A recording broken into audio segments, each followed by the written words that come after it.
Good morning, student. This is Nandita Singh from Lokmanya Tilak School. I am going to explain you chapter 18 of SST. The chapter name is The Coming of the British. इसका first part मैं आपको पढ़ा चुकी हूँ. आज second part से start करना है.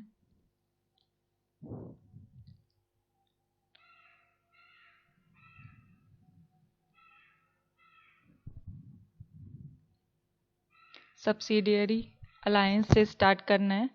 This policy was introduced by Lord Wellesley, who was the Governor General of India from 1789 to 1805. ये जो पॉलिसी थी सब्सिडियरी अलायंस की, ये पॉलिसी इंट्रोड्यूस की गई थी. लॉर्ड वेलेस्ली ने किया था, जो कि गवर्नर जनरल थे इंडिया के. 1789 से 1805 तक गवर्नर जनरल थे. According to this policy, the Indian rulers had to give up their armies and in return the British would protect them from foreign attacks.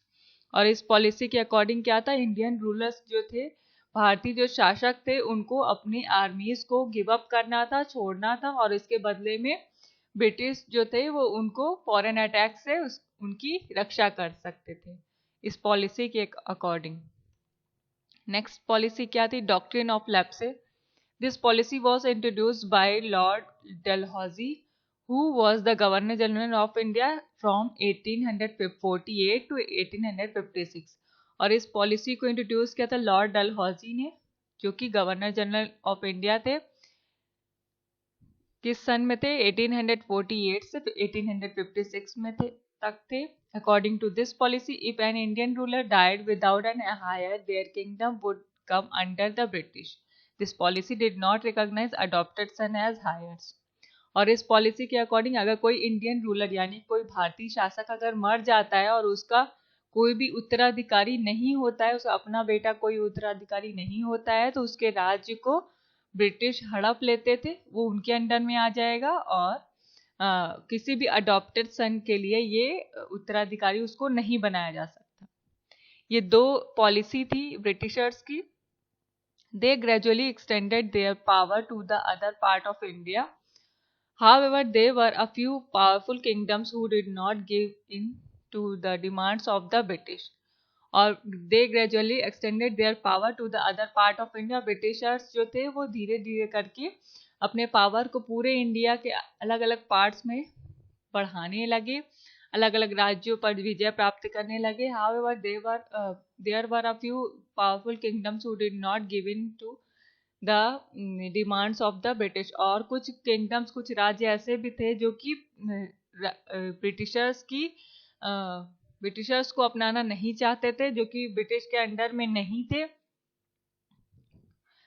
The British fought many wars against these kingdoms and ultimately defeated them. By 1850, they had established their rule in most parts of India. और कुछ राज्य ऐसे थे जिन्होंने Britishers की, अंग्रेजों की अधीनता स्वीकार नहीं की थी, उसको एक्सेप्ट नहीं किया था कि वो ब्रिटिश के अंडर में चले जाएं. तो ऐसे राज्यों से ब्रिटिशर्स ने बहुत सारी वॉर्स किए, लड़ाइयाँ की, और वो राज्य जो थे वो ब्रिटिशर्स से हार गए. और 1850 में ब्रिटिशर्स ने क्या किया कि इंडिया के बहुत सारे पार्ट्स में अपना शासन स्थापित कर लिया. Growing discontent among Indians. India was an agriculture country. Almost its entire population depended on agriculture. The British wanted to collect as much wealth as they could, so they forced the farmers to grow cash crops like opium and indigo. India जो है कि एक agricultural country है. Agriculture means कृषि से related agricultural country है. यहाँ की मोस्टली पॉपुलेशन जो है एग्रीकल्चर पर डिपेंडेंट है. ब्रिटिशर्स क्या करते थे, वो ये चाहते थे कि वो ज़्यादा से ज़्यादा पैसा, ज़्यादा से ज़्यादा वेल्थ जो है, संपत्ति, वो इंडिया से गेन कर सकें. इसीलिए वो फार्मर्स को फोर्स करते थे कि वो उनके लिए क्रॉप्स को उगाएं, जैसे ओपियम है, इंडिगो है. These crops were then bought at a very low price by the British. ये जो क्रॉप्स होती थी, जो फसलें वो फार्मर से उगवाते थे, तो वो फोर्सफुली, तो उससे क्या होता था, these crops were then bought at a very low price by the British. और ब्रिटिशर्स इन क्रॉप्स को फार्मर से बहुत कम प्राइस में खरीदते थे and sold in the foreign lands at high price. और उसको जो क्रॉप्स ये फार्मर से कम प्राइस में खरीदते थे, लो प्राइस में खरीदते थे, उसको हाई प्राइसेस में फॉरेन लैंड्स में बेच देते थे, फॉरेन कंट्रीज में. To make matters worse, the farmers had to pay heavy taxes. As a result the Indian farmers became very poor. और क्या हुआ कि और फार्मर्स की सिचुएशन और ज़्यादा ख़राब होने लगी, उनको टैक्सेस भरने पड़ते थे, जिससे कि इंडियन फार्मर्स बहुत गरीब होने लगे. The Indian handloom and industry suffered the same fate as Indian agriculture. It was completely destroyed due to the policies of the British. और ब्रिटिशर्स ने जो इंडियन की हैंडमेड इंडस्ट्रीज थी, जिससे जो हैंडमेड थिंग्स बनाई जाती थी, वो भी सारी सफ़र करने लगी, प्रॉब्लम्स में आने लगी, जैसे कि इंडियन फार्मर्स को फेस करना पड़ता था. इंडियन ब्रिटिशर्स की जो पॉलिसीज थी उसके अकॉर्डिंग ये इंडियन को सफ़र करना पड़ता था. Silk and cotton growers were forced to sell their products to the British at low prices. These were then sent to Britain, where cloth was manufactured. और सिल्क और कॉटन को उगाने वाले जो लोग थे उनको फोर्स किया जाता था कि वो अपने प्रोडक्ट को ब्रिटिशर्स को बेचें लो प्राइस में. दीज वर देन सेंड, और फिर ये जो प्रोडक्ट्स होते थे उसको ब्रिटेन में सेंड किया जाता था, जहाँ पर क्लोथ की मैन्युफैक्चरिंग होती थी, उनको बनाया जाता था और फिर उसको वापस से इंडिया में भेजा जाता था, ताकि वो सेल के लिए हाई प्राइसेस पे उसको सेल के लिए रखा जा सके. This was a major setback for the Indian textile industry. और ये इंडियन टेक्सटाइल इंडस्ट्री का सबसे मेजर ड्रॉबैक था, सबसे मेजर प्रॉब्लम था.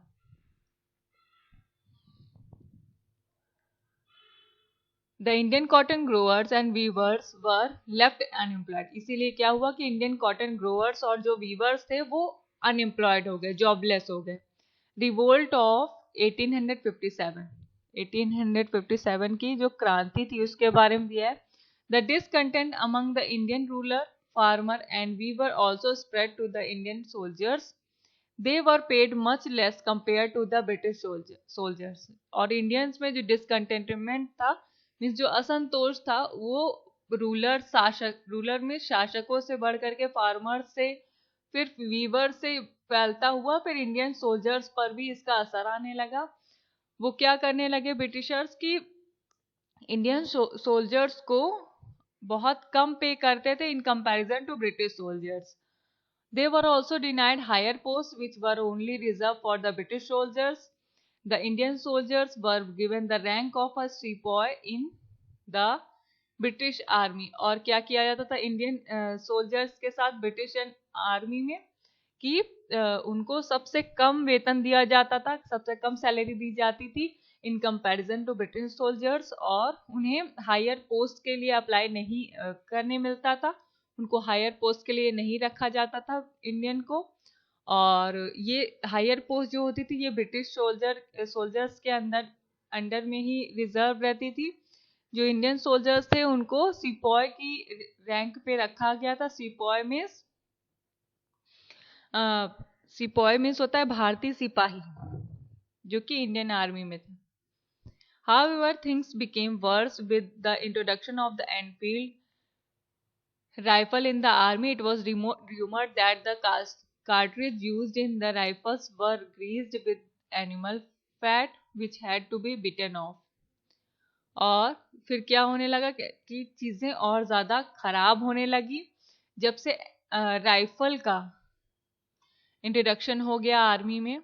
राइफल का जब से यूज़ होने लगा, राइफल्स की जब से मांग होने लगी, ये वहाँ पर अफवाह, र्यूमर्ड मीन्स अफवाह, ये उस समय अफवाह फैला दी गई थी कि the cartridge used in the rifles were greased with animal fat. कि कार्ट्रिज यानी कि कारतूस जो यूज किए जाते हैं आर्मी में वो एनिमल फैट से ग्रीस किए जाते हैं, which had to be bitten off. This hurt the religious sentiments of the both Hindus and Muslims. The Indian soldiers refused to use these cartridges and revolted against the British in 1857. और जिससे कि ये सारी बातें कि rifles कारतूस में animal fat का भी यूज किया जा रहा है उनको ग्रीसिंग करने के लिए, इससे रिलीजियस सेंटिमेंट को बहुत ही हर्ट हुआ। कौन कौन से रिलीजियस सेंटिमेंट? हिंदूज और मुस्लिम्स को इस बात से बहुत हर्ट हुआ और उन्होंने इसका विरोध किया। उन्होंने कहा कि इस तरीके के कारतूस वो यूज नहीं करेंगे और उन्होंने ब्रिटिशर्स के खिलाफ एक्शन लिया, उनके खिलाफ क्रांति की 1857 में। This revolt was known as the revolt of 1857 और द सिपॉय म्यूटिनी। और इस क्रांति को रिवोल्ट ऑफ 1857 कहते हैं या sepoy mutiny. Sepoy mutiny means भारतीय विद्रोह, भारतीय सिपाही का विद्रोह कहेंगे। The revolt of 1857 started in Meerut and spread to the other part of the northern and central India.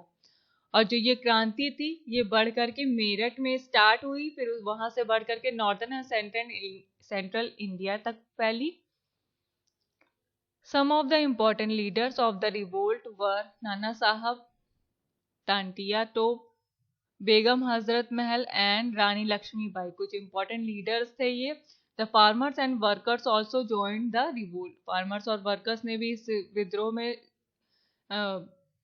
इस विद्रोह को ज्वाइन किया। The last Mughal emperor Bahadur Shah Zafar was declared the supreme leader by the soldiers. और soldiers ने Mughal emperor बहादुर शाह जफर को supreme leader बनाया, सबसे बड़ा लीडर बनाया इस क्रांति का। बहादुर शाह जफर।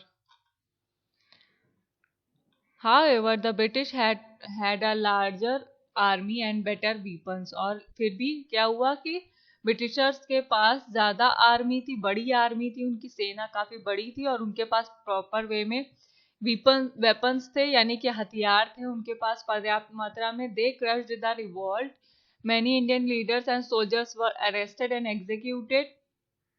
बहादुर Shah Zafar was arrested and sent on exile to Burma। और फिर क्या हुआ कि बहुत सारे क्योंकि ब्रिटिशर्स के पास सफिशिएंट वेपन्स थे और उनके पास लार्ज आर्मी थी, इसलिए उन्होंने इस रिवोल्ट को क्रश कर दिया और बहुत सारे इंडियन लीडर्स और सोल्जर्स को अरेस्ट किया और उनको किल कर दिया, उनको मार डाला। बहादुर शाह जफर जो थे उनको अरेस्ट करके बर्मा भेज दिया गया था, जो कि अब के समय में म्यांमार कहा जाता है। आफ्टर द रिवोल्ट ऑफ 1857, क्रांति के बाद क्या क्या सुधार हुए, क्या क्या चीजें बदली। The British introduce many administrative changes after the revolt of 1857। Britishers ने कुछ प्रशासन के स्थान पर भी कई सारे चेंजेस किए।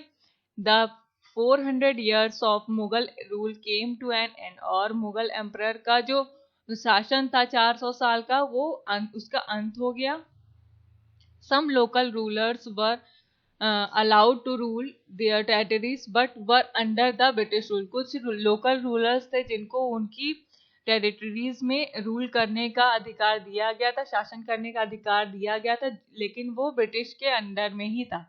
The rule of the British East India Company also ended। From then onwards, India was governed directly by the Queen of England। Queen Victoria became the Empress of India। और फिर उसके बाद ब्रिटिश ईस्ट इंडिया कंपनी का भी and हो गया और उसके बाद से इंडिया को गवर्न किया जाने लगा क्वीन ऑफ इंग्लैंड के द्वारा, और क्वीन विक्टोरिया यहाँ की इंडिया की एम्प्रेस बन गई। The British government appointed governor general instead of viceroy. और ब्रिटिश गवर्नमेंट ने गवर्नर जनरल को अपॉइंट किया। वाइसराय पहले रखे जाते थे, उनकी जगह पर गवर्नर जनरल को रखा। The revolt made people realize that the British were exploiting them। This caused the people to come together and fight the British। There was a rise of nationalism। Revolt made people realize that the British were exploiting them। और इस क्रांति से लोगों को ये विश्वास आया कि ये महसूस हुआ कि ब्रिटिशर्स उनका शोषण कर रहे हैं, एक्सप्लॉइट कर रहे हैं। इससे this cause the people to come together. और इससे लोग एक दूसरे के साथ यूनिटी बनाई लोगों ने और ब्रिटिशर्स के अंग्रेजों के खिलाफ एक्शन लेने का सोचा, उनसे युद्ध करने का सोचा। There was a rise of nationalism, और यहाँ से नेशनलिज्म यानी राष्ट्रवाद का उदय हो गया। ये चैप्टर आपका कंप्लीट हो गया। अब हम आएंगे एक्सरसाइजेस पर। Fill up, tick the correct option book में कर लीजिएगा। 5 क्वेश्चन आंसर्स हैं, write it on your copy.